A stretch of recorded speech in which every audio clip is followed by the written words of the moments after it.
হঠাৎ করেই সামাজিক যোগাযোগ মাধ্যমে ছড়িয়ে পড়ে বাংলাদেশের অন্যতম জনপ্রিয় অভিনেতা রিয়াজ আহমেদের মৃত্যুর খবর। তবে এ নিয়ে সুনির্দিষ্ট কোনো তথ্য মেলেনি। বাংলাদেশ চলচ্চিত্র শিল্পী সমিতিও এ বিষয়ে কিছুই জানে না। রিয়াজের ঘনিষ্ঠ একজন গণমাধ্যমকে জানান, এমনটা হওয়ার কথা না। এমন কিছু হয়ে থাকলে এতক্ষণে তোলপাড় হয়ে যেত। গত বছরের ৫ আগস্ট গণঅভ্যুত্থানের পর থেকেই আত্মগোপনে চলে যান রিয়াজ। তার বর্তমান অবস্থান সম্পর্কে বাংলাদেশ চলচ্চিত্র শিল্পী সমিতির কেউই কিছু জানেন না। গুঞ্জন রয়েছে ভারতে আশ্রয় নিয়েছেন তিনি, আবার কেউ বলছেন দেশেই আছেন কোথাও। রিয়াজের ব্যবহৃত নাম্বারটিও বন্ধ রয়েছে।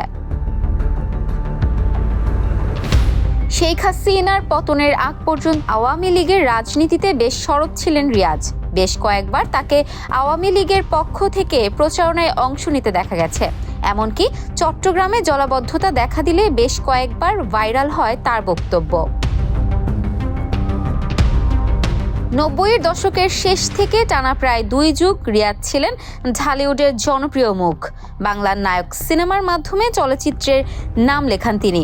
এরপর থেকে একে একে বহু সুপারহিট সিনেমা উপহার দিয়েছেন এই অভিনেতা। ২০২২ সালের ২৩ সেপ্টেম্বর রিয়াজ অভিনীত সর্বশেষ অপারেশন সুন্দরবন সিনেমাটি মুক্তি পায়। এরপর আর নতুন কাজে দেখা যায়নি তাকে। Desk report, campus Times.